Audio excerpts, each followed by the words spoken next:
at the beginning. Hey, it's noon on Friday, January 12th, and this is news that you can use from YAA with your dear friends Zach and Ray. And well, it's Friday, which means it's Kimberly's Corner with the F&I goddess herself, Miss Kimberly Klein. And everybody should have a partner like Zach who just puts the microphone all over the place. I mean, really. Pops, I think someone's at the door. Oh, Can you let him in? Sure. Boo! Boo! It's the F&I goddess herself, Miss Kimberly Klein, ladies and gentlemen. Hi, guys. The internet is truly an incredible place. It facilitates this. Kimberly, I don't mean to put you on the spot. But, no, please. But you broke it to me gently that a week from tomorrow, the YAA team is going to the auto show in DC. And what did you say that one of your dreams was as a kid? Oh my God! Yeah, you can tell us. What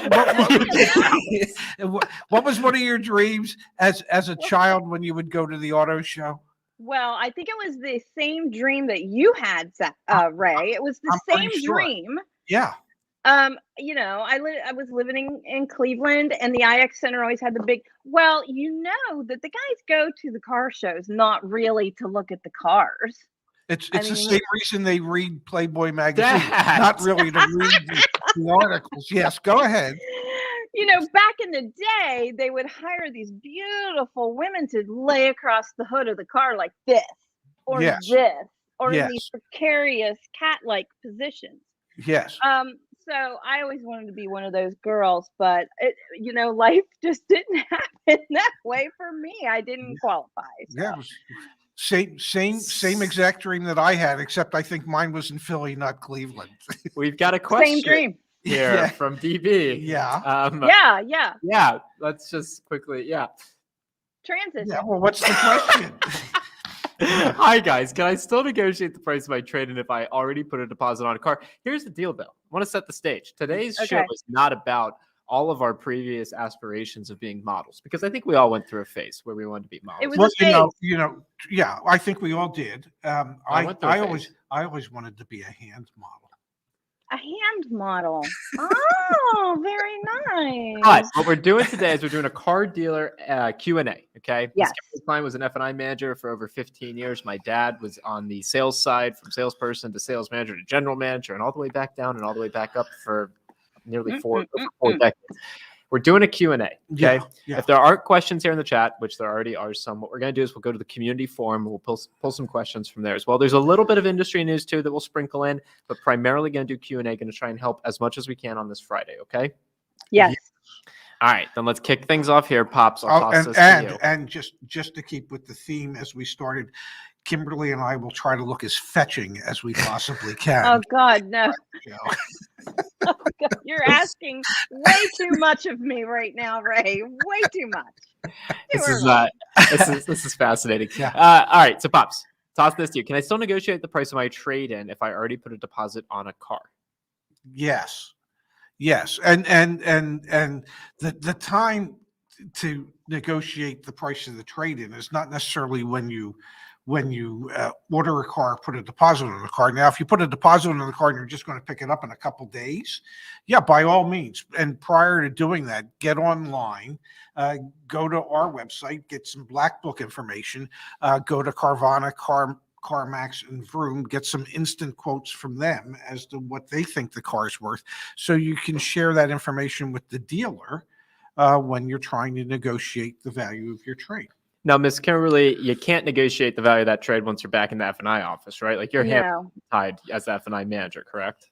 Correct. So once you get into the F&I office or the box, it's done. You've already done that. This is part 2. So don't go into the finance office thinking, I'm going to work the finance manager to get a couple $100 more off of my trade or off of my purchase. It's not going to happen. You need to be done before you go into the F&I office. Yes, the F&I manager has the authority and the ability to negotiate the price of the goods and services that they may be selling, but they do not have the authority or the ability to negotiate the selling price or trade allowances of said deal. Real Mike Jones, I see your question here, but I want to jump to Neil's because I think it's related to what we're just discussing. Do you risk losing the deposit if the deal falls through? Have you either of you worked in dealerships where there are non-refundable deposits? Absolutely. Really? Yes. Yes. Yeah. At the mini. Now, did we hold to that? Did we hold true to that? No. Once in a while, if there was an issue, if there was a twist or something, yeah, but we didn't usually hold to it. How about you, Ray? At the mini store, we did, in the sense that if you special ordered a mini, we built it exactly to your specifications. You took a vehicle out of our allocation and we built it the exact way that you wanted it. When we did all that, you signed a form stating that once we placed the order and it was accepted by the factory, that order was now non-refundable. Your deposit was now non-refundable. Once the vehicle arrived, you had 72 hours upon notification to pick it up.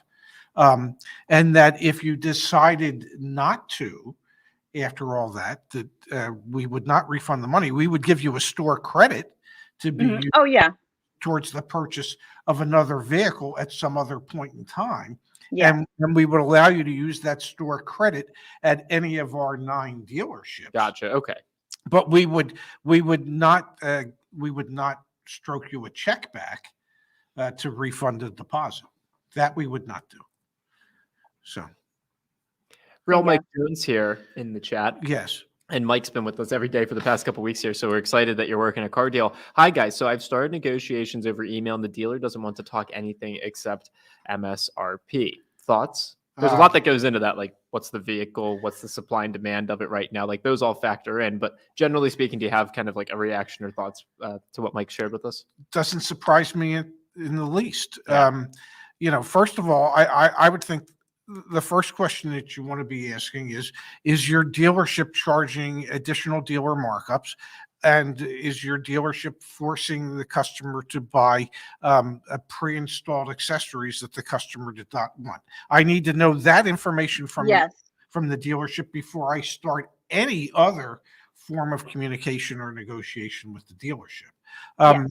And most dealerships, and I think you'll agree, Kimberly, most dealerships don't want to negotiate with you either over the phone or via email. They want to negotiate with you in person.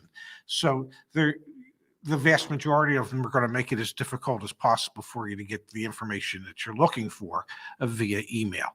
Now, there are a handful of dealerships out there that understand that people really want to do business that way today and will bend over backwards to try and accommodate them. But those dealerships are far and few between. Exactly. No added products, no markup at all. 2022 Kia Sportage. Sounds like Mike's about to go talk to the F&I manager, doesn't it, Kimberly? It sounds like it. No added products, no markup at all. 22.2. Yep. Sounds good. Now Go that for it. that sounds somewhat reasonable in today's world. That doesn't mean that I wouldn't take a shot and see if maybe they'll go below MSRP. You could ask, what's the worst that they could say? Another thing is when you get into the back office, there's also going to be like a bunch of other things thrown at you, and that's where you should negotiate as well. We preach that all the time. Yes.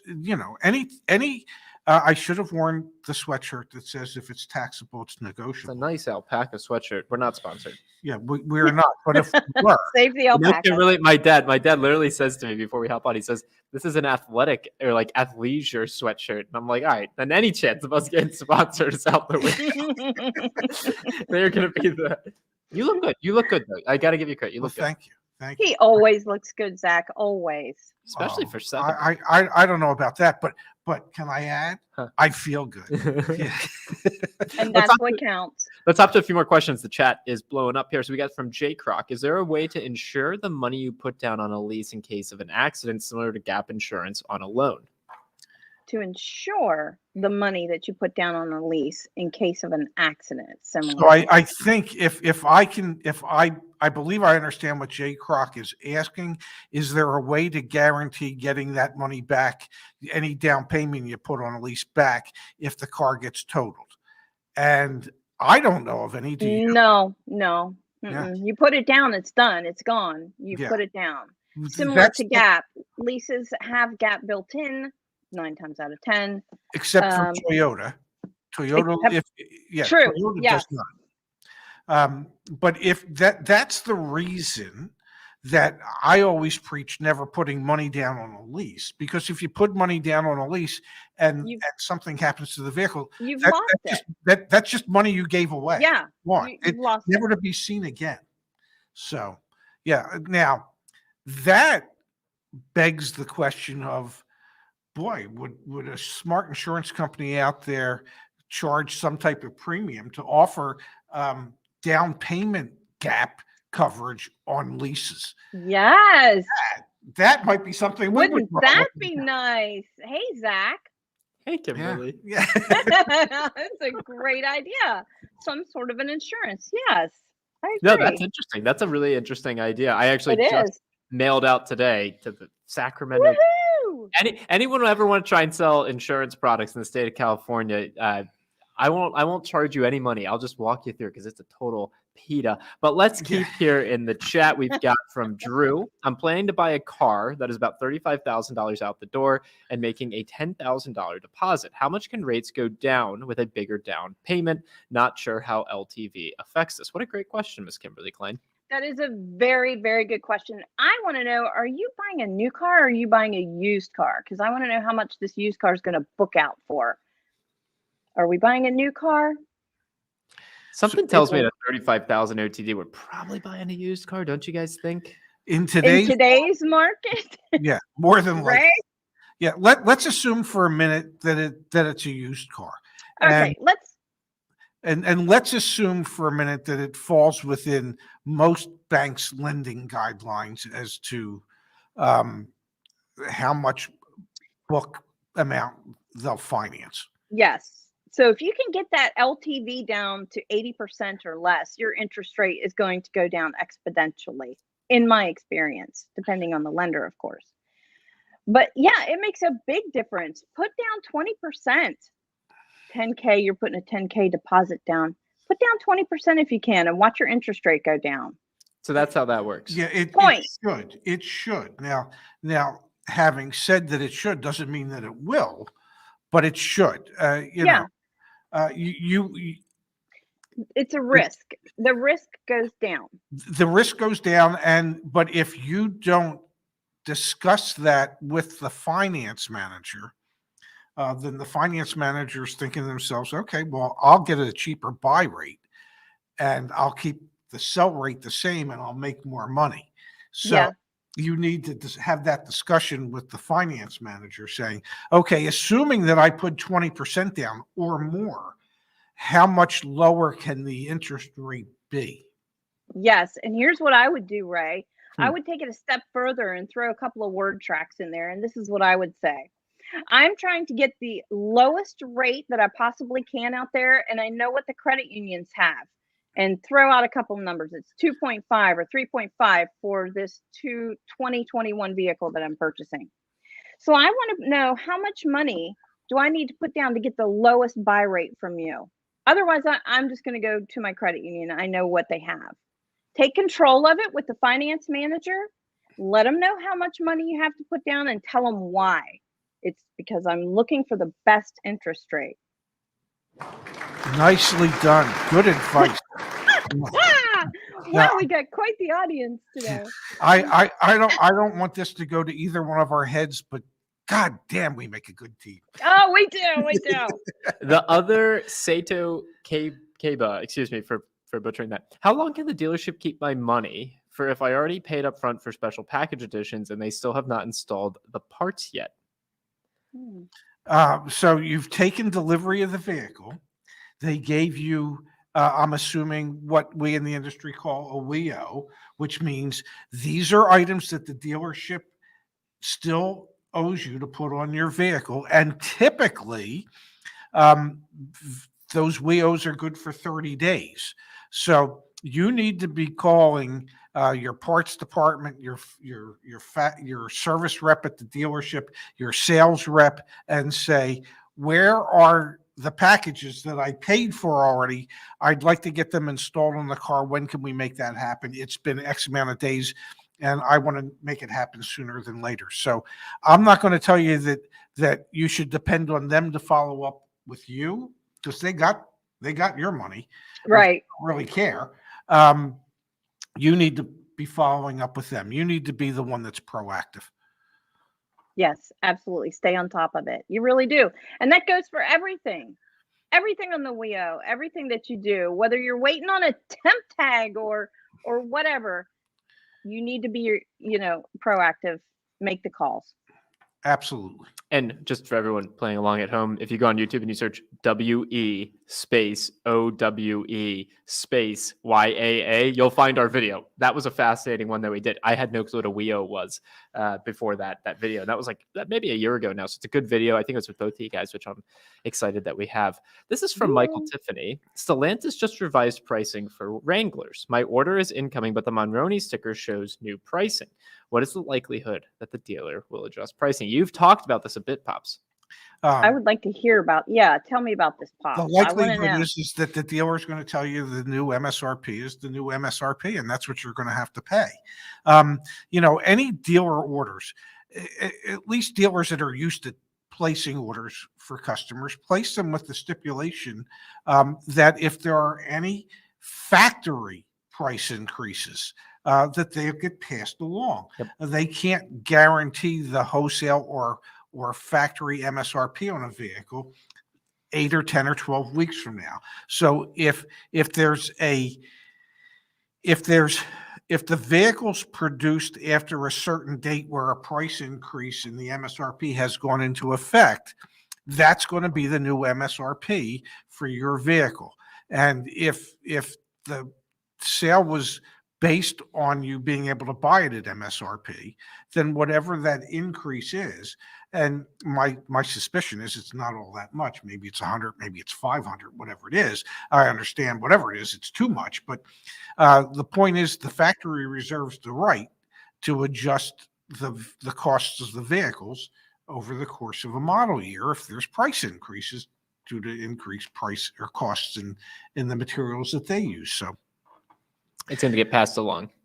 It's not can, it will. It will. Yeah, it will be passed along because now if you're dealing with a fair dealer, and what I mean by that is one that's not trying to ever take advantage of a situation, and I know those dealers are hard to find, but a fair dealer would say to you, okay, there has been an increase in the MSRP, which means there's been an increase in the invoice cost of the vehicle. We will only charge you the increase on the cost side, not on the retail side. So that way they can keep their profit margin exactly what it would have been, and not make a couple extra dollars by charging you the retail version of that increase. So that's the way I would handle it. Got a couple more questions, and by a couple, I mean quite a few. Let's do. Okay. We got 12 minutes here, gang. Let's do some rapid fire. 12 minutes. George, taking up the screen here, wants to know how a factory order on a lease impacts the salesperson. So, for example, does the sale count at the time the order is placed, or when the car is delivered? If the latter, do factory orders negate the advantage of an end of month deal? So that's an interesting question. When does the factory order count as a sale at the dealership? And then let's carry on. So Pops, answer that. And then for you, Miss Kimberly Klein, when do you actually go to the F&I office when you've done a factory order? Is when you place the orders, when you take delivery? That's my question for you. Okay. Well, a factory order counts as a sale when it's been delivered. Okay. And the reason for that is the dealer will send into the manufacturer, usually electronically, what's known as a retail delivery report, the RDR card. And the retail delivery report reflects the date that the vehicle was actually sold, and that is the date that the warranty starts. So it doesn't count the day you order it as a sale. It counts the day you take delivery of it. And you can schedule in many cases. For instance, I did this with my Mini when I ordered it in November. You tried a Mini? When I ordered it in November, I knew that it would be in the end of December, so I could time it to be to come in with whatever the end of the month incentives might be, or in my case, the end of the year incentives. So you can still play both ends of the stick that way. And Miss Kimberly Klein, do you go to the finance office, whether it's a lease or you're actually purchasing it the day you place the order? Are you going like a week later? You're going when you take delivery? When does that happen? Well, it happens. I want to just jump off what your dad just said. And if it's at the end of the month, the sales manager might say, "Hey, Kim, can we paper this? Can we paper it so we can RDR it, even though they're taking delivery tomorrow? They can't come in today, but they're going to pick it up tomorrow, but we can get this papered so that the vehicle can get RDR'd." So whenever you order a vehicle, you want to get your financing arranged, probably like, I don't know, 2 weeks before it comes in. Just remember that an approval from any bank, sometimes it's different for credit unions, but at the dealership, the approval is good for 30 days. So, you know what? Open up communications with the finance manager. So if they give you a call and say, "Hey, we have a scheduled date for your vehicle coming in on February 14th. On February 1st, I would pick up the phone or go into the dealership and ask any questions that you have to ask with the finance manager. What are the rates? How much money should I put down? I want to be around this payment. What terms do you have available?" You can do this. You can do this. Open up the communications with the finance manager. You know why? Here's one of the questions that I had today. What can I do to make the F&I process fast? You can do this. Order a car 2 weeks ahead of time. Get all the questions done with the finance manager ahead of time. So when you go in, it should be smooth sailing, and always know your credit first. Absolutely. Yeah, because that really does cut down the amount of time, especially if you've already developed a rapport with your finance person. All right. Absolutely. Let's run through a few here. Miracle Man said, for leases, I heard a lot of dealers want money down. And then Leon's coming in and saying, good question. When BMW says $3,900 due at lease signing, is that a down payment? Well, when BMW says $3,900 due at lease signing, that's on their advertised lease specials. Okay. And that's how the manufacturer got to that special payment. Yes. So it's, ask me how much money I put down on my leases. How much money do you put down on your leases, Ray? Not a penny, zero. I roll everything into the lease. I'm not putting any of my money down on a lease. You don't have to put money down. When you say everything, you mean like the doc fee? I mean like taxes. Everything. My plates are in there, sales tax is in there, because in the state of Maryland, you have to pay the sales tax up front. Yep. Title, registration, everything is rolled into my first payment. There's no need to put money down on a lease unless you're fishing for a payment. That's the only reason to put money down on a lease. And if you want to put money down because you're fishing for that payment, keep the money in your bank and take out the difference between what the payment is and what you wanted it to be on a monthly basis from your funds, as opposed to in one lump sum up front. And if you're trading and if you're trading in on that lease, you can always have a check cut back to you. Yeah. So don't make the mistake of using equity in your trade to show as down payment on a lease. Have a check cut back to you and raise 100% right. So whenever you see those advertisements on the TV saying special lease payment, $329 a month, and then you read the fine print that says with $5,600 down at signing. Yeah. And you don't want to do that. Well, that's just to get to the payment. Because they know if they advertise the payment at $499 a month, people aren't going to become running in. Rob's got a good question here. Can I pay for a lease using a bank or credit union? Well, it's not, can I pay for a lease? Who's writing the lease? It's the company that's writing the lease. There's not a lot of companies out there that actually do leases. There's some banks that Bank of America, I think, is one of them. Still offer some leases, but not a lot. The captive lenders do. Yep. Yes. So you're just paying a monthly rental fee on a lease. You're not. So you can't go lease a vehicle and then go to your bank you go to your credit union and say, okay, I want to lower the payment. It doesn't work like that on a lease. No. Kimberly, question for you here from Hoskus. Are you expecting a large number of people to default on their loans and lose their cars after the shortage? What's your take on that? What are you thinking? I'm thinking, okay, well, we need to define what a large number of people are. I Yeah. mean,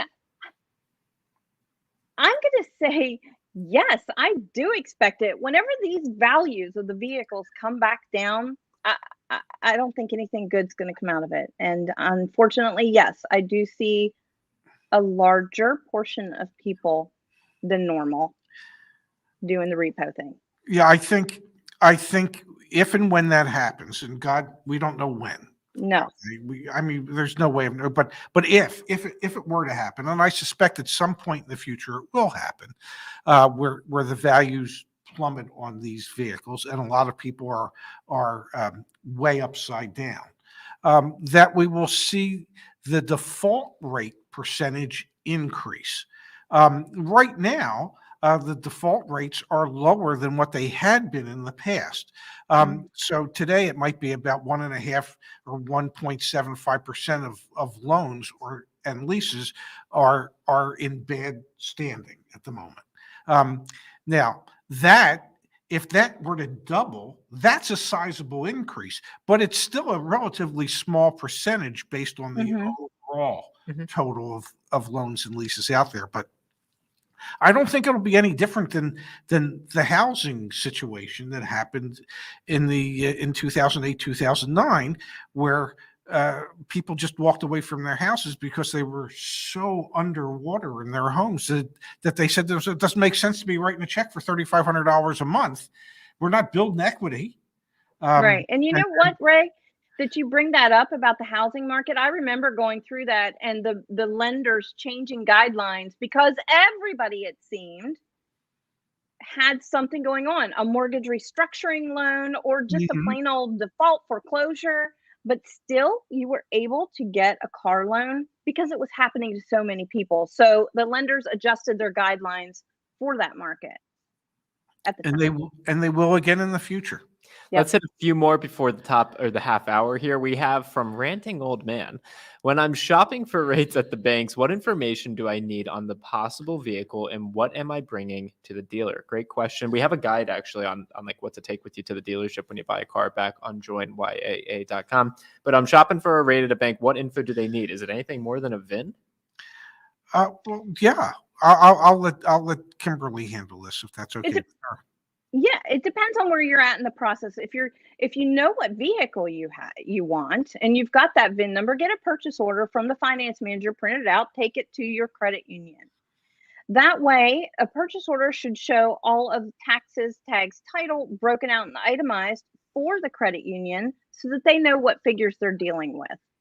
If you don't have a vehicle picked out yet, then you're just shopping for interest rates through credit unions. And I always tell people the best way to do that is do some internet sleuthing. Many credit unions will publish their rates for new and used vehicles, and they'll actually give an age on their website. Some do, some don't, but that'll give you an idea of interest rates anyway. What do they need? They need a purchase order. And they need to know the mileage of the vehicle, the year of the vehicle, because they're going to want to establish what the book values are for that vehicle. Yes. So they can determine what their lending guidelines would be on that vehicle. Interesting. You got it. Final question for you guys for today's show from Scott. There's a dealer in the Tampa area advertising Yukons for $8,000 under MSRP. Do you think there's any chance of that being legitimate? Wow. No. In a word, no. Kimberly, what do you think? I'm going to say no, absolutely not. Although whenever I think about that vehicle specifically, it's already marked up. It's already, those things have so much ridiculous markup in them. They do. GMC, I always used to make fun of them because, it's $75,000, but we're going to take $10,000 off of it for you. Oh, well, thank you. It's already marked up ridiculous anyway. I don't know. I could go on and on and on. But no, short answer. But it probably it's probably an $8,000 discount under MSRP plus the Florida family package that Yeah. $1,000 in Right. or edge guards Yes. and running boards and the $10,000 worth of nitrogen tire fill. Okay, Yeah, which- so it could be. It could be legit. could be legit. Yeah. Could be. Hey, got one comment here from Igor. Thanks for reminding us. Mike Dean posts rates on YAA. So if you go to joinyaa.com/community, we have people that actually work and run credit unions in the community posting Yes. and helping you find the lowest rates. So definitely check out joinyaa.com/community. Well, I'm sorry, gang. I actually booked myself on like a back-to-back. So today's show, we actually got to be what's the word? We can't end it until I say the word. It's poignant. Have you played Wordle yet? No, and I got to tell you, I am so sick of that Wordle thing because I don't understand it. I don't know it. I don't want to have any parts of it, but I see these squares with different colors, and I'm like, these guys are over the top with their Wordle. Is that like a poodle? Oh, is it like I like Squirtle, like the Pokemon. Squirtle? What the heck is that? I must say, Zach said, "Oh, you're going to love this," and he showed it to me. And thank you, Justice. And the truth of the matter is, I looked at it and said, I don't need this in my life. Look at the comments, 100%. Kimberly. Yeah, like I don't get the Wordle thing. I could see words with friends or whatever the hell that thing's called. Yeah. And Scrabble, I can see that, but to look at five letters and okay, let's guess what the word is. No, why do I want to do that to myself? No, man. And what is with the little? It reminds me of the Rubik's Cube. Yeah. I mean, I tried the Rubik's Cube for 2 seconds and I threw it up against. Yeah. As they would say in my old neighborhood, Wordle this. How about this as a parting shot, gang? If you need more help, oh, I love it, Dallas. Whoops, Wordle for breakfast, YA for lunch. I love that. Oh, awesome. So here's the deal. If you need more help, you got questions, go back to the website, joinyaa.com. Either become a member or just start using the community forum. We are here to help. There's a whole team behind the scenes that's working on this. Pops, Kimberly, thank you for the Friday fun. We've got a fun weekend in front of us. And then next week, we got the auto show. Things. Proud of us. Proud of you guys. Yeah. Keep it up. We're working hard. Thank you for today, Kimberly. I must say, as much as I love my son, and I do because, well, I helped make him, I love Fridays more. Oh, thank you, Ray. I always look forward to it, and you always calm me down a little bit. Saturday live stream. We'll be back live on the YAA channel tomorrow night. So yes, look forward to seeing you from our lovely studios in downtown Bethesda. All right, I was not punctual for my next meeting. I appreciate you guys. I'll see you. Bye, everybody. Bye, guys. Thank you, Kimberly. See you. Yep. Bye.